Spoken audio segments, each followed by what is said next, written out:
आप सबों के बीच आपके हाजीपुर के प्रत्याशी, लोकप्रिय प्रत्याशी चिराग पासवान जी आप लोगों को संबोधन करेंगे। जोरदार ताली से चिराग पासवान जी का स्वागत करिए।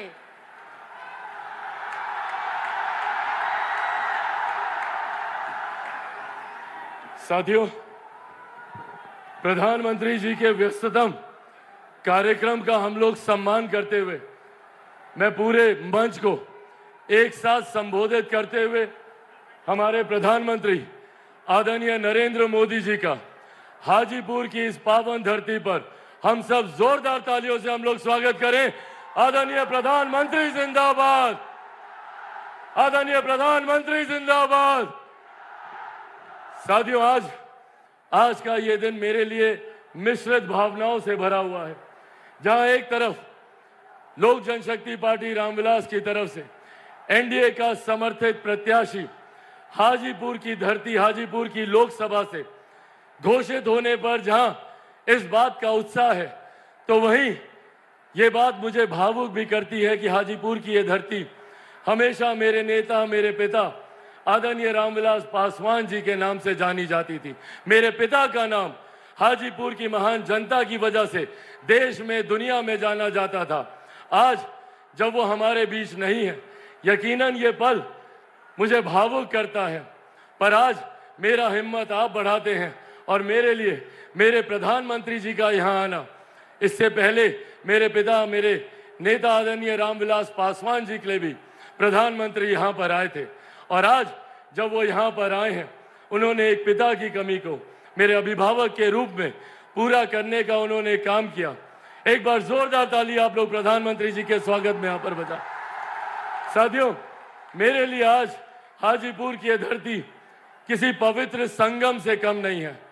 आज यहाँ पर 3 ऐसी मजबूत शक्तियां मौजूद हैं, जिन्होंने मेरे पिता के जाने के बाद मेरे कठिन समय में मुझे संभालने का काम किया, मेरा संरक्षण करने का काम किया।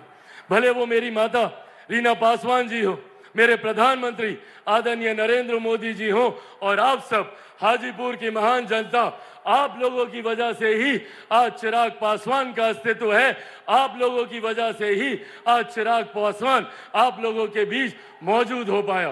कई बड़ी बड़ी शक्तियों ने चिराग पासवान को समाप्त करने का प्रयास किया, पर मेरे प्रधानमंत्री जी का प्यार, उनका संरक्षण रहा कि मेरे पिता के जाने के बाद भी उन्होंने हमेशा मुझे वो स्नेह, वो प्यार देने का काम किया। साथियों, आज ये राजनीतिक मंच नहीं है, मेरे लिए आप सब परिवार के सदस्य की तरह हैं।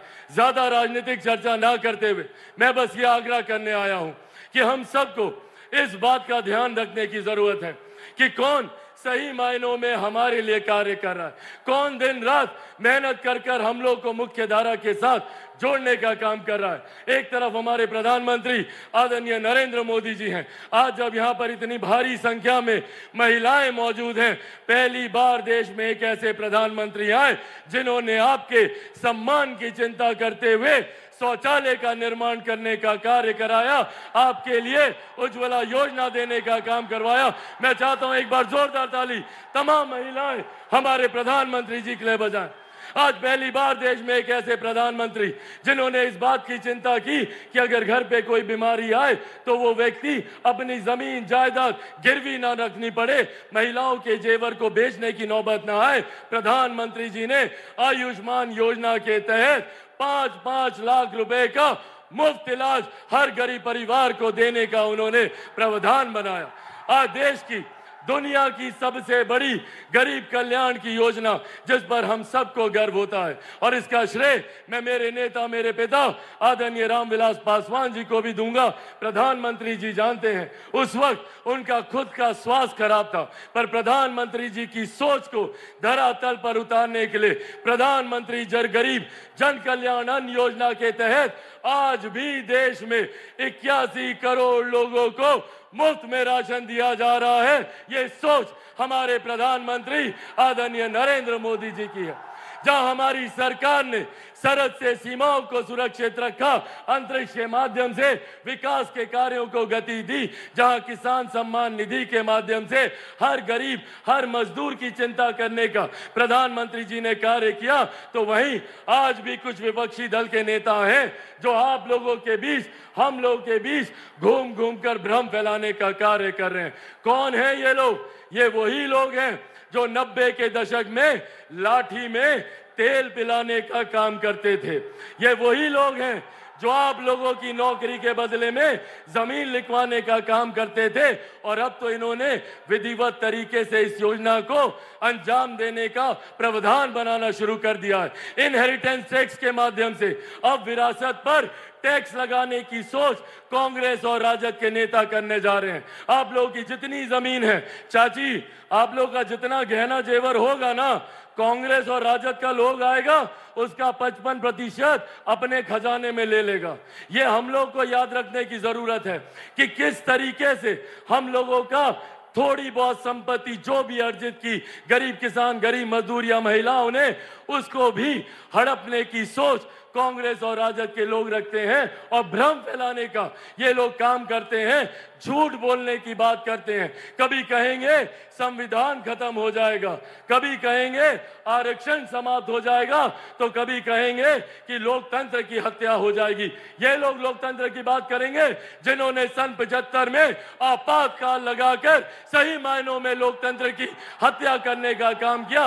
ये लोग लोकतंत्र की चिंता कर रहे हैं। साथियों, आज मैं मेरे नेता मेरे पिता आदरणीय रामविलास पासवान जी की कर्म भूमि पर खड़ा होकर उन्हीं के संघर्षों की कसम खाकर आप सबसे वादा करके जाता हूं कि जब तक चिराग पासवान जिंदा है, ना संविधान को कोई खतरा है, ना आरक्षण को कोई खतरा है।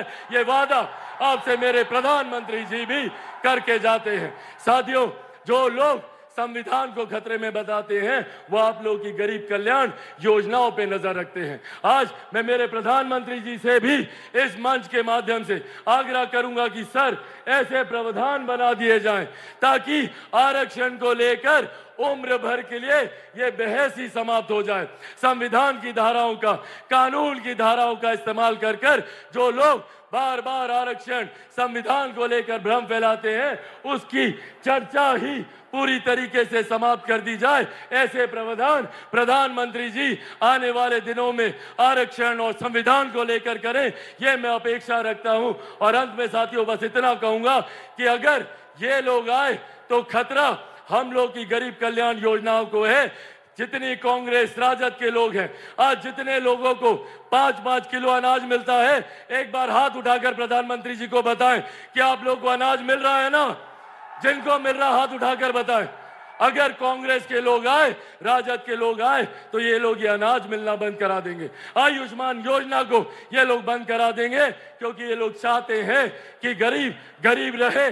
और दूसरी तरफ हमारे प्रधानमंत्री जी ने 2047 तक भारत को एक विकसित देश बनाने का लक्ष्य रखा है। आइए हम सब मिलकर प्रधानमंत्री जी के इस लक्ष्य में अपना महत्वपूर्ण योगदान दें और एक बार अंत में जोरदार ऐसी ताली बजाइए कि हम सबको, प्रधानमंत्री जी को हम सब विश्वास दिला सकें कि बिहार से 40 की 40 सीटें हम लोग प्रधानमंत्री जी को देने जा रहे हैं। जोरदार ताली से आदरणीय प्रधानमंत्री जिंदाबाद, आदरणीय प्रधानमंत्री जिंदाबाद। अंत में साथियों पुनः मेरे पिता की इस धरती को मैं नमन करते हुए अपने पिता को एक बार फिर से इस मन से श्रद्धांजलि देता हूं। मेरी मां, मेरी ताकत यहाँ पर मौजूद है, एक बार उनको इन चरणों में भी नमन करते हुए आदरणीय रामविलास पासवान अमर रहे, आदरणीय रामविलास पासवान अमर रहे, एनडीए गठबंधन जिंदाबाद। बहुत बहुत धन्यवाद साथियों, जय हिंद।